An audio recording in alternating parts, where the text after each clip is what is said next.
Hey guys, so today we're going to be looking at people share the nice guys experience. Yeah, let's just get right into the video. Lost one of my friends on a crazy night out in an unfamiliar city, not picking up her phone. We looked for her for over an hour in a half-mile radius. Finally, we got a call from a nice guy from the bar who allegedly saw her wandering alone and had brought her to his apartment. Heard her phone blowing up and called me back. She was indeed asleep on his couch. We thanked him, packed her up and went on our way. Why did he think that was the best thing to do? You see a girl wandering alone and you'd be like, come over to my place. A couple days later, he called me again to ask me on a date. I politely declined. I had a boyfriend at the time, but would have said no regardless. That was apparently unacceptable, and he told me I owed it to him for not outrighting my friend when he had the chance. Excuse me? Why would he say that? Actual certified creep. Literally, he told me he could have done whatever he wanted to her and didn't need to call me at all, and it was the least I could do to thank him. I let him know that you don't get a trophy for not outrighting someone. He cussed me out and went on about how he's a veteran and how dare I and blah blah blah. Hung up and blocked him. Entitled creep. That's crazy. He wanted a reward for that? For not committing a crime that would have landed him in jail? I mean, it was already sus when he brought her home to his apartment instead of like calling someone else for help or like trying to get her friends to come to her kind of thing. Woo, thank gosh she's safe, but oh, that's scary. A horrible date with a nice guy named Josh back in 2002. Oh, Josh! We went hiking on our date. He spent the entire time bragging about how smart he was. Smarter than everyone he's ever known. So smart he knew not to go to a university because community college is just as good for much less. Josh is the same type of person who is like, well, I don't want to make more money because that means I have to pay more tax. Everyone who goes to a university is an idiot. Everyone who doesn't do things the exact way Josh does them is a low IQ moron.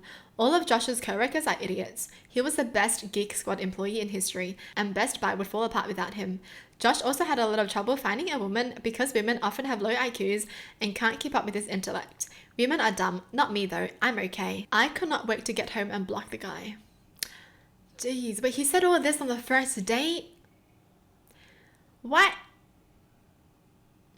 Why? You know, I don't get it. Why? Why did he do that? Why did he self-sabotage? He was like, let me just make this woman hate me. He literally said he has trouble finding women because women can't keep up with his intellect. Where?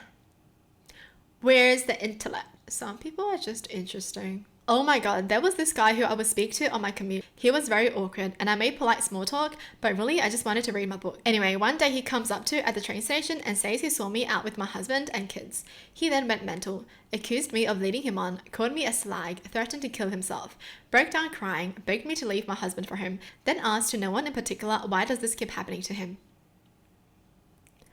She was just being polite, being nice to him, making small talk while they were like on the train, on the subway together. And then he went mental. He was like, you cheated on me. How could you cheat on me? He must have like created a whole life with her in his own mind. He probably had imaginary kids with her too. Whoa, whoa, whoa. That's scary. Hit it off with this one guy while out with friends. He was super sweet, said all the right things, and we were flirting for a while. Finally, I went to leave with a friend and got into her passenger seat. Was thinking of maybe meeting up with him until he came to my friend's car, banged on the window with his fist and asked, do you want to F? Before I could even roll the window down. I said no, started to roll the window up and he put his fingers in it so I couldn't. Stood there with an angry face for a while, called me a bitch and stomped away. Man. Sometimes it is good that people show you the side early on. What the heck? Why would he do that? Like, things were going well. All he needed to do was just take it slow. Someone was my friend and they were around me at parties and stuff. I got super drunk at one and I was supposed to feel safe there. What he didn't know is that I heard him saying, as he put me into his friend's car, she's gonna be easy tonight, to said friend. The friend was a gentleman and he laid me in his bed and then went to get his Nintendo Switch. Sat on the floor and I woke up in time to see him playing and we became best friends. Thankfully he never tried anything and I cut the other guy out of my life. How did she not fall in love, right? I would have fallen in love. I would have been like, I can trust this man with my life. This is my man. Yes, this is my man. I'm gonna make him my man. No way, they're just best friends. You know what, though? Some people are better off as best friends. They're just not right romantically, but as friends, they're very cool. Joined a gaming group. Slowly started to speak to someone and make a close friend. 3 months went on. Eventually he said he liked me. I said I didn't feel the same. He took a while and said he was happy to remain friends. We exchanged Christmas cards before we all went to hell, so he knew where I lived. Then the little quips of intensity started, until he was calling me 50 times a day. All day, every day, needed to stay in contact. Slowly chats turned to harassment every day, making up stories of things I hadn't done, berating me and blowing up if I didn't reply within a 30-second window. I tried to cut him off, but then he would make it 10 times worse, to where he was screaming to everyone that he was going to kill himself if I don't speak to him. I was only 18 at the time. It was easier to just keep the peace than to try and get away. Then the gifts started, sending things to my house, turning up at my house multiple times a week, even though he lived 300 miles away. He told everybody a completely different story to what he was actually doing to make himself look better and come out on top.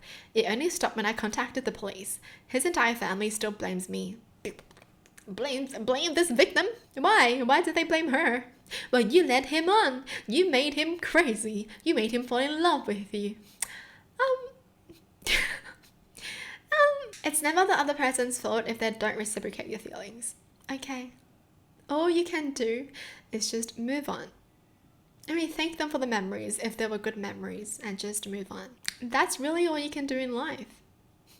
If someone doesn't like you back, if things don't go the way that you want it to go, you just move on and be better. That's all there is. We bought groceries together for a work event, and he insisted on putting all the groceries into the car because I'm superior to him. I had to nervously laugh my way out of that and say, no, of course not. When we got back into the car, he asked if I was in a relationship, and I said no, but that I also wasn't looking. I was, but I had a feeling he was going to ask. He said, not even with me? I said, no, not with anyone, sorry. He said I was being really rude by not even accepting a date. Why does he feel entitled to a date? When we got back to work, he complained to everyone that I made him do all the shopping and that I then started name-calling in the car. He also said I wouldn't stop asking him on a date. Since everyone saw him bring the groceries back in because he had strongly insisted, at least that part looked true, and I was so scared because I didn't know how to sort the whole thing out. Luckily, the camera in the car had audio. So he tried to flip the switch onto her because he was embarrassed. Because he thought she was going to tell everyone that he was a creep. So he was like, let me tell everyone first. Oh my god, this reminds me of high school. Why does this still happen when you're literally full-grown adults? Just move on. She doesn't like you, then she doesn't like you. If he doesn't like you, then he doesn't like you. You should find someone who likes you. I think everyone deserves that. Was my friend for 7 years. 7 years. We supported each other in college, studying. He asked and I set him up with a friend. They dated, broke up. I stayed friends with both. Helped each other move at least 5 times. Endless resume editing. Relationship advice. Introduced him to people as my brother. Maximum contact was an occasional hug. Found myself single near a big birthday. While crying about the fresh breakup on the phone with him, he decided that I should try dating him or at least hook up, and that I owed it him because he's always been there for me. Excuse me? I had always been there for him too, and I didn't think anything was owed to me. True. True, you know? Excuse me? I was there for you too. Then you owe me money. No? Yeah? You owe me money then. Pay me! Well, that's it for the video. Hope you guys enjoyed. Tell me in the comments down below what your thoughts are. And as always, thanks for watching. Hope you guys liked it. And I'll see you guys next time. Bye!